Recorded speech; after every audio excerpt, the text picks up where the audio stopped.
नीतीश कुमार जी का जहां से उपज हुआ, लालू एंटी इनका उपज हुआ बिहार में। बिहार के लोग इनको मुख्यमंत्री के रूप में बनाने का काम किया, लेकिन यही जंगल राज के साथ में जब शामिल हो गए राष्ट्रीय जनता दल के साथ में, तो इनका नीति और सिद्धांत और नियत सारा का सारा जो है श्री लालू प्रसाद यादव और तेजस्वी यादव के आचरण से मिलता जुलता है। इसलिए अब नीतीश कुमार जी का विश्वसनीयता बिहार में समाप्त हो चुका है। आने वाला 2024 में एक भी सीट जनता दल यूनाइटेड को नहीं मिलने जा रहा है या विपक्ष को मिलने जा रहा है। 40 में 40, 24 की बात मैं कर रहा हूं। 24 लोकसभा चुनाव में हाँ, ये 40 में 40 सीट भारतीय जनता पार्टी लेने का काम करेगा और 2025 में बिहार का मुख्यमंत्री श्री सम्राट चौधरी जी बनने जा रहे हैं। पूरे बिहार में पिछड़ा, अति पिछड़ा, गरीब, गुरबा, दलित, शोषित जो नीतीश कुमार जी को कभी पसंद करते थे, जो कभी किसी लालू प्रसाद यादव जी को पसंद करते थे, वो सारा का सारा तबका जो है भारतीय जनता पार्टी में जब से सम्राट चौधरी जी को प्रदेश अध्यक्ष का पद दिया गया है, पूरे बिहार के जनमानस में सम्राट चौधरी जी लोकप्रिय हुए हैं और मुख्यमंत्री के रूप में इनकी चर्चा शुरू हो गई है। 5 राज्य में अब चुनाव होने वाला नवंबर में, क्या लग रहा है आपको, भारतीय जनता पार्टी का विजयी हो सकता है? एकदम होगा विजयी। कर्नाटक का तो वैसे ही बोले थे, लेकिन कर्नाटक हार गए।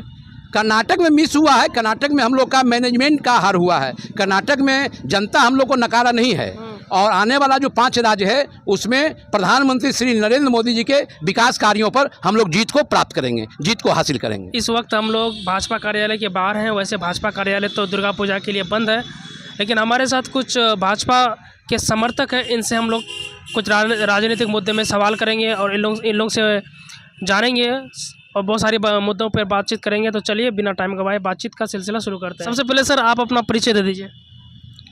राष्ट्रीय सामाजिक न्याय मोर्चा के प्रधान महासचिव नरेश महतो, भारतीय जनता पार्टी के प्रदेश कार्य समिति सदस्य। बिहार सरकार जो है जाति जनगणना जारी किया है और आप लोगों की तरफ से ये सवाल उठाया जा रहा है कि ये जाति जनगणना फर्जी है, तो क्या फर्जी है या फिर एक्चुअल में जाति जनगणना सही हुआ है?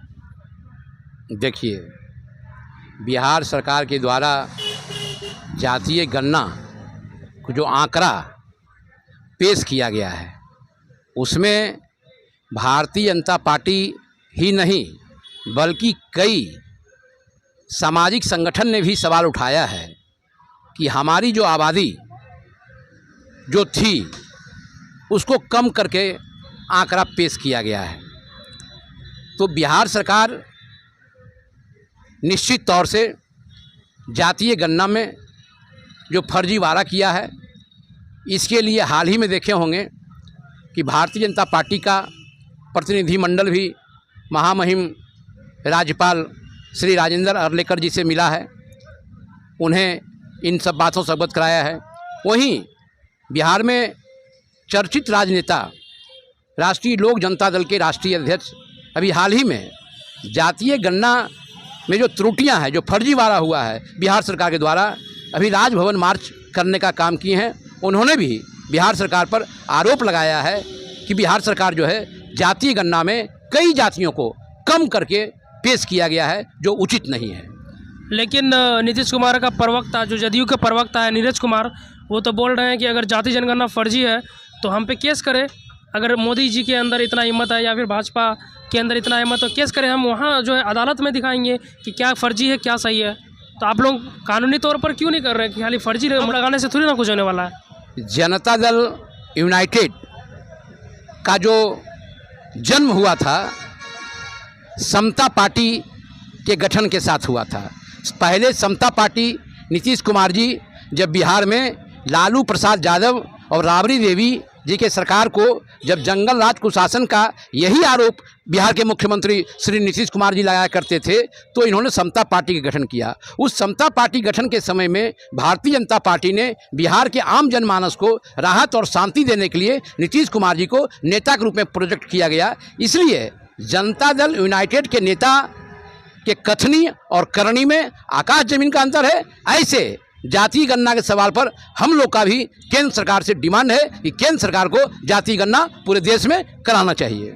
लेकिन नीतीश कुमार तो ये कह रहे हैं कि राज्य सरकार का काम जो है सेंट्रल गवर्नमेंट यानी केंद्र सरकार क्रेडिट लेना चाहता है। देखिए, केंद्र सरकार होता है। पूरे भारत का जो सरकार है और एक राज्य का सरकार का मुखिया ये बात कहे कि आगे हम चल रहे हैं और पीछे से केंद्र सरकार चल रहा है, ये अपने मुँह मियाँ मिट्ठू बनने जैसा सवाल है। लेकिन अपने राज्य की बात कर रहे हैं ना, वो अगर हम अपने राज्य में कोई काम कर रहे हैं तो मोदी जी उस पर क्रेडिट लेने के लिए आ जाते हैं, ऐसा नहीं कि काम करके क्रेडिट लेना चाहता है। नीतीश कुमार जी का छवि विकास पुरुष के रूप में रहा है, पूरा बिहार ही नहीं बल्कि पूरा देश जानता है। प्रधानमंत्री श्री नरेंद्र मोदी जी भी कभी श्री नीतीश कुमार जी को समाजवाद का सबसे बड़ा ईमानदार चेहरा बताने का काम किए हैं, लेकिन नीतीश कुमार जी का जहां से उपज हुआ, लालू एंटी इनका उपज हुआ बिहार में, बिहार के लोग इनको मुख्यमंत्री के रूप में बनाने का काम किया।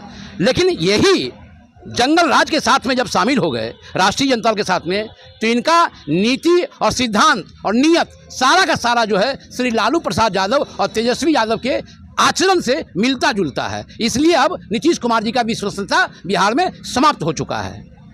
लेकिन इतना सीट तो वो फिर भी अपनी पार्टी से लेके आ रहे हैं ना, अगर आचरण खत्म हो जाता तो इतना सीट तो नहीं ले पाते हैं नीतीश कुमार। लगातार आप देख रहे हैं नीतीश कुमार जी का सीट घट रहा है, लगातार घट रहा है, बढ़ नहीं रहा है। इतना तय है कि जब जब भारतीय जनता पार्टी उनके साथ में रहा है तो भारतीय जनता पार्टी अपने हिसाब से दबाव बना करके बिहार के हित के लिए, बिहार के सभी वर्गों के हित के लिए काम कराने का काम किया है। वो नीतीश कुमार जी के भी श्रेय में जाता है, जो भारतीय जनता पार्टी का देन है, भारतीय जनता पार्टी का संकल्प है। इसके चलते नीतीश कुमार जी को काम करना पड़ता था। आज जो है काम करने वाला के साथ में नहीं है, आज सिर्फ बात बनाने वाला के साथ में है। लेकिन ये भी बोला जा रहा है कि भारतीय जनता पार्टी का तो दोबारा सरकार बिहार में आना बहुत ही मुश्किल है, अब शायद नहीं आ पाएगा। सुन लीजिए, पूरे बिहार में आपको लग रहा है कि बिहार में भारतीय जनता पार्टी का सरकार बन सकता है? आने वाला 2024 में एक भी सीट जनता दल यूनाइटेड को नहीं मिलने जा रहा है या विपक्ष को मिलने जा रहा है। 40 में 40, 24 की बात मैं कर रहा हूँ, 24 लोकसभा चुनाव में, हाँ, ये 40 में 40 सीट भारतीय जनता पार्टी लेने का काम करेगा। और 2025 में बिहार का मुख्यमंत्री श्री सम्राट चौधरी जी बनने जा रहे हैं। पूरे बिहार में पिछड़ा, अति पिछड़ा, गरीब, गुरबा, दलित, शोषित, जो नीतीश कुमार जी को कभी पसंद करते थे, जो कभी किसी लालू प्रसाद यादव जी को पसंद करते थे, वो सारा का सारा तबका जो है भारतीय जनता पार्टी में, जब से सम्राट चौधरी जी को प्रदेश अध्यक्ष का पद दिया गया है, पूरे बिहार के जनमानस में सम्राट चौधरी जी लोकप्रिय हुए हैं और मुख्यमंत्री के रूप में इनकी चर्चा शुरू हो गई है। चुनाव का मैनिफेस्टो में क्या रहेगा वादा? बिहार मैनिफेस्टो में रहेगा, बिहार का विकास हम करेंगे, गरीबों के चेहरों पर खुशहाली लाएंगे, और सबसे बड़ा संकल्प है सम्राट चौधरी जी का, बिहार में आतंक का सफाया होगा, भ्रष्टाचार का सफाया होगा, अपराधी को बख्शा नहीं जाएगा, और जो अपराध करेगा बिहार में उसको यूपी जैसा ही, जोगी बाबा जैसा जो है बुलडोजर का उपयोग किया जाएगा, बुलडोजर चला करके। जितना वादा आप लोग करते हैं, पूरा वादा पूरा कर पाते हैं आप लोग? पूरा वादा पूरा करते हैं। उसका जीवंत उदाहरण है भारत सरकार का प्रधानमंत्री नरेंद्र मोदी जी। उन्होंने कहा था, सुनिए ना, नरेंद्र मोदी जी तो ये भी बोले थे कि 2 करोड़ युवाओं को हर साल रोजगार दिया जाएगा, लेकिन रोजगार कितना करोड़ दे दिए? रोजगार के क्षेत्र में बहुत तरह का काम हुआ है, लेकिन रोजगार के क्षेत्र में विपक्ष का जो बात है वो बात मीडिया पकड़े हुए है। आप देख रहे हैं कि रोजगार मेला के माध्यम से पूरे सभी राज्यों में हमारे केंद्रीय मंत्री के नेतृत्व में अभी हाल ही में 14,000 लोगों को जो है रोजगार का नियोजन पत्र दिया। सर, करोड़ों की बात करने वाला हजारों में नौकरी दे रहा, तो ये पॉसिबल है? आपको बोलने में भी तो नहीं बनता होगा। करोड़ की बात करने वाला ना हजारों में नौकरी दे रहा, लाखों में भी नहीं। देखिए, रोजगार का साधन सिर्फ सरकारी नौकरी ही नहीं है, बल्कि केंद्र सरकार के जितने भी विकासशील योजना है, उस योजना में जो लोग काम कर रहा है, जो लोग मेहनत कर रहा है, उससे जो उसको प्राप्त आमदनी हो रही है, उसको जो वेतन मिल रहा है, उसका जो लाभ मिल रहा है, वो रोजगार के ही तो साधन है। आखिर कोई बेरोजगार रहेगा, उसको कोई काम मिल रहा है कोई योजना से? कौन सा काम मिल रहा है? कौन सा काम मिल रहा है? कौशल विकास योजना के माध्यम से, स्टार्टअप के योजना के माध्यम से, और केंद्र सरकार में जितना भी विभाग है, सभी विभागों में जो है नई नई बहालियां करके लोगों को जो है नियुक्ति पत्र दिया गया है। सर, नियुक्ति पत्र तो बहुत ही कम दिया गया, तो कहाँ 2 करोड़ युवाओं की बात कर रहे थे, अब कहाँ हजारों में 6,000 7,000 की बात कर रहे हैं आप लोग? भारतीय जनता पार्टी सिर्फ रोजगार के क्षेत्र में ही नहीं, बल्कि देश के सर्वांगीण विकास में। 5 राज्य में अब चुनाव होने वाला नवंबर में, क्या लग रहा है आपको, भारतीय जनता पार्टी का विजयी हो सकता है? एकदम होगा विजयी। कर्नाटक का तो वैसे ही बोले थे, लेकिन कर्नाटक हार गए।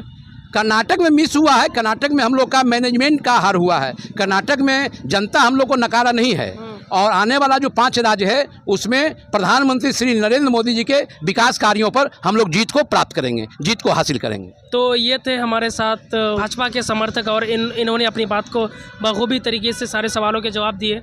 आप लोग क्या सोच रहे हैं कमेंट सेक्शन में बोल सकते हैं। अगर चैनल में नए हैं तो प्लीज़ सब्सक्राइब कीजिएगा। तब तक के लिए जय हिंद।